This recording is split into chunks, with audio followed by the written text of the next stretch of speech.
یہ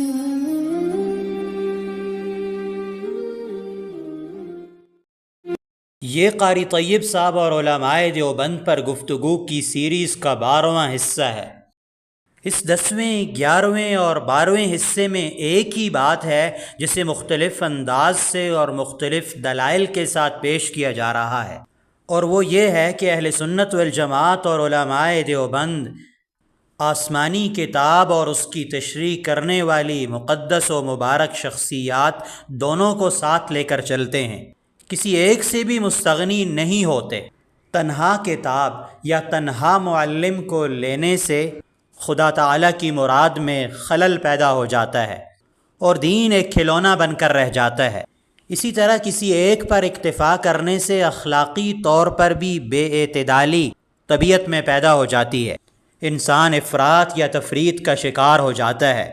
اس کو اس طرح سمجھا جا سکتا ہے کہ علم انسان کی صفت نہیں بلکہ حق تعالیٰ کی صفت ہے، اس لیے اس کے اندر تکبر اور تعلی ہے، اور یہ کسی بھی حالت میں پستی اور ذلت کو قبول نہیں کرتا۔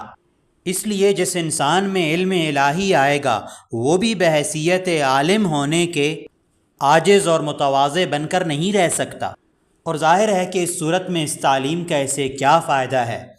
اس کے اندر تو اخلاقی بیماریاں بڑھ گئی ہیں، اور یہ تنہا کتاب پڑھنے کا نتیجہ ہے۔ اس لیے ضرورت اس بات کی تھی کہ ایسے شخص میں عاجزی، تواضع اور انکساری پیدا کی جائے، اور اس کا کوئی اور دوسرا راستہ ممکن نہیں تھا سوائے اس کے کہ اسے معلم اور مربی کے سامنے ادب و تعظیم، کمال انقیاد اور اطاعت کے ساتھ بٹھا دیا جائے، اور وہ اس کے سامنے سر جھکانے پر مجبور ہو۔ اور آپ جانتے ہیں کہ یہ صورت کاغذ کے سامنے جھکنے سے یا قلم کے سامنے جھکنے سے یا کتاب کے سامنے جھکنے سے نہیں پیدا ہوتی۔ عاجزی، تواضع اور مسکنت اسی وقت پیدا ہوگی جب آپ ایک انسان کے سامنے زانوِ تلمذ طے کریں گے، اور یہ صورت اسی وقت پیدا ہو سکتی ہے جب معلم کی معیت، اس کی صحبت اختیار کی جائے، اس کے ساتھ رہا جائے، اس کی باتیں مانی جائیں، اور قرآن کریم نے اس کا حکم دیا، یا ایھا الذین آمنوا اتقوا اللہ وکونوا مع الصادقین، ہے ایمان والو اللہ سے ڈرو اور سچوں کے ساتھ رہو، اور صراط مستقیم یعنی سیدھے راستے کو بھی الذین انعمت علیہم کے ساتھ مقید کیا، یعنی انبیاء، صدیقین اور شہداء و صالحین کا راستہ ہمیں دکھلا دیجئے۔ اس کا معنی اس کے سوا کیا ہو سکتا ہے کہ اگر سیدھے راستے پر چلنا ہے تو انہی حضرات کا راستہ اختیار کرو، انہیں بائی پاس کر کے سیدھے راستے اور منزل تک نہیں پہنچا جا سکتا۔ اور صحابہ اکرام کی فضیلت کی وجہ بھی یہ ہے کہ وہ آپ صلی اللہ علیہ وسلم کی صحبت اور معیت میں رہے ہیں۔ صحابی کے معنی صحبت یافتہ ہونے کے ہیں، نہ کہ محض تعلیم یافتہ ہونے کے۔ اسی لیے جگہ جگہ یہ ذکر کیا گیا صحابہ اکرام کی فضیلت میں کہ یہ آپ کے ساتھ رہتے ہیں، یہ آپ کے قرب میں رہتے ہیں۔ محمد الرسول اللہ والذین معه اشداء علی الکفار رحماء بینہم، محمد اللہ کے رسول ہیں، اور جو لوگ آپ کے صحبت یافتہ ہیں وہ کافروں کے مقابلے میں تیز ہیں اور آپس میں مہربان ہیں۔ اسی وجہ سے سلف صالحین اپنے تلامذہ اور مستفیدین کو اصحاب کے نام سے پکارا کرتے تھے، کیونکہ اس میں صحبت کا معنی پایا جاتا ہے، معیت کا معنی پایا جاتا ہے، جیسے اصحاب ابی حنیفہ، اصحاب شافعی، اصحاب عبداللہ ابن مسعود۔ آپ صلی اللہ علیہ وسلم نے خود بھی اپنے متبعین کو اصحاب ہی سے پکارا، فرمایا بل انتم اصحابی۔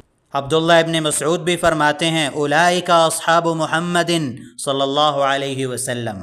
قرآن کریم نے بھی نیک لوگوں کی اتباع کا، ان کے راستے پر چلنے کا حکم دیا، واتبع سبیل من اناب الی، اور اسی راہ پر چلنا جو میری طرف رجوع کر رہا ہو۔ برے لوگوں کی اتباع اور ان کے ساتھ رہنے سے منع کیا گیا۔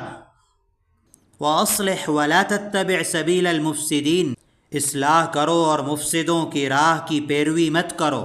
وَلَا تَتَّبِعَنِّ سَبِيلَ الَّذِينَ لَا يَعْلَمُونَ، اور ان لوگوں کے پیچھے ہرگز نہ چلنا جو حقیقت سے ناواقف ہیں۔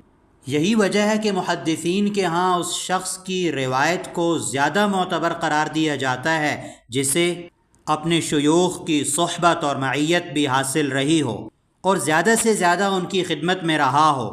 قاری صاحب نے اس بات پر زور دیا ہے کہ اہل علم، اہل انابت، اہل صدق و وفا، اولیاء، اہل صراط مستقیم کی صحبت اور معیت اور ان کی ملازمت ایک عالم کے لیے ضروری ہے، تاکہ اس کے اندر سے غرور اور تکبر ختم ہو جائے اور عاجزی اور تواضع پیدا ہو جائے۔ جب تک ایسا نہیں ہوگا وہ عوام کی اصلاح کی صلاحیت سے محروم رہے گا۔